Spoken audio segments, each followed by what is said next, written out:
Hey mates, it's Pinkan, your mystery storyteller. Mates, kalian udah denger belum? Baru-baru ini ada sebuah kasus di mana seorang petugas koperasi simpan pinjam yang dikiranya hilang, ternyata malah ditemukan udah dicor sama nasabahnya sendiri. Mau denger ceritanya? Sini aku ceritain.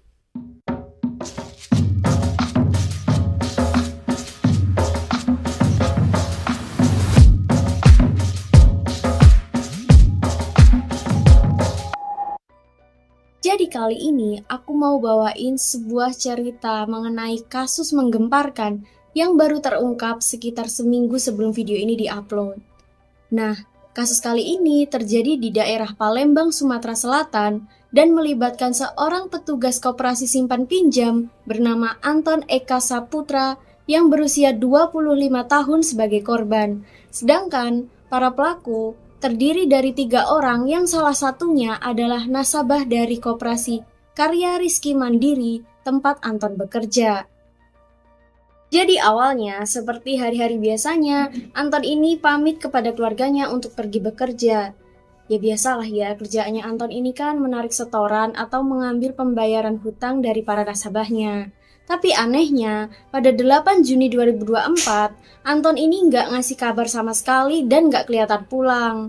Akhirnya, karena khawatir dan mungkin keluarganya nih ngerasa kayaknya Anton nggak biasanya ya kayak gini, akhirnya mereka memutuskan keesokan harinya membuat laporan kepada polisi, tepatnya pada 9 Juni 2024, bahwa Anton ini menghilang tanpa kabar. Dari laporan inilah akhirnya polisi mulai melakukan penyelidikan dan ditemukan bahwa Anton ini terakhir kali terlihat itu dia pergi ke salah satu distro yang dimiliki oleh salah seorang nasabah bernama Antoni. Jadi jangan sampai salah ya mates, korbannya ini bernama Anton, sedangkan pelakunya itu bernama Antoni. Nah, dari sini mulai dilanjutkan kan proses itu, sampai pada akhirnya, entah gimana caranya, pada 25 Juni 2024, polisi ini berhasil menangkap salah seorang tersangka di daerah Batam, Kepulauan Riau. Tersangka ini bernama Pongki. Nah, dari Pongki inilah semua fakta di balik kasus ini mulai perlahan-lahan terbongkar. Di mana Antoni yang udah tahu nih kalau pada hari itu korban akan datang menagih hutang, sudah menyuruh Calv dan Pongki sebelumnya untuk standby di area distro dan berpura-pura menjadi pelanggan. Ya ceritanya biar si Anton ini nggak curiga. Sampai akhirnya ketika terjadi obrolan di antara Anton dan Antoni, terjadikan sebuah perdebatan kecil gitu di antara mereka.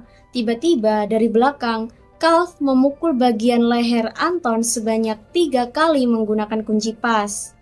Nah, si Antoni ini melanjutkan aksi si Calv dengan cara yang sama. Sampai akhirnya, untuk memastikan bahwa Anton sudah tidak bernyawa, Pongki ikut memukul sebanyak 1 kali dan juga menendang. Akhirnya, setelah dipastikan kalau Anton ini udah nggak ada pergerakan, mereka bertiga ini langsung mencangkul satu titik di area belakang ruko, dan dalam lubang galian itulah jasad Anton dimasukkan ke dalamnya, kemudian dicor semen untuk menutupi jejak. Nah, ketika diselidiki nih, apa sih sebenarnya yang menjadi motif di balik kasus ini? Jadi ternyata awalnya Antoni ini mengambil pinjaman sebesar 10 juta di koperasi tempat Anton bekerja. Tapi Antoni ini merasa selama ini bunganya tuh terlalu besar dan berbelit-belit. Nah, pada saat Anton datang itu, Antoni ini sebenarnya belum punya uang. Tetapi alih-alih berusaha membayar, dia ini justru mau ambil pinjaman lagi. Ya jelas nggak dibolehin lah sama Anton. Sehingga pada akhirnya dia ini merasa sakit hati dan terjadilah perdebatan di antara mereka. Dan mungkin karena terbawa emosi juga, akhirnya dia nekat dengan sengaja membunuh Anton di distro miliknya. Now we are moving on ya. Jadi, setelah mendengar pengakuan tersebut, pada Rabu sore 26 Juni 2024, polisi ini segera mendatangi TKP dan melakukan evakuasi terhadap jasad korban yang berlangsung cukup dramatis. Meskipun begitu, jasad korban ini akhirnya berhasil dibawa ke rumah sakit untuk segera dilakukan otopsi. Sedangkan para pelaku ini, ya lebih tepatnya 2 pelaku ya berarti, itu masih dalam tahap pengejaran, termasuk si Antoni. Nah, berdasarkan keterangan salah satu tetangga ruko gitu ya, Mitch, itu bilang kalau ternyata pada 9 Juni 2024 itu adalah hari di mana Anthony ini juga terakhir kali terlihat.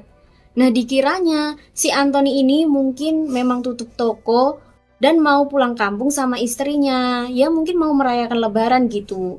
Taunya.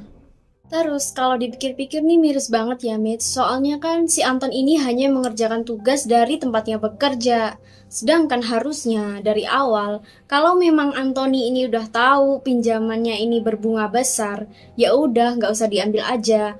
Atau dia bisa ambil pinjaman dari koperasi yang lain kan. Nah, kalau kayak gini gimana dong? Dia menghabisi nyawa orang lain cuma karena hutang. Itu ironis banget sih buat aku, karena setiap nyawa orang itu berharga ya, Mitch. Kalian harus ingat itu. Dan mari kita bersama-sama mendoakan korban beserta keluarga yang ditinggalkan. Dan semoga juga para pelaku ini cepat tertangkap ya. Terima kasih udah dengerin aku sepanjang video. Kalau kalian mau dengerin aku cerita lagi, silahkan like, subscribe, dan jangan lupa aktifin notification-nya. Aku cerita lagi lain kali. Bye, mates!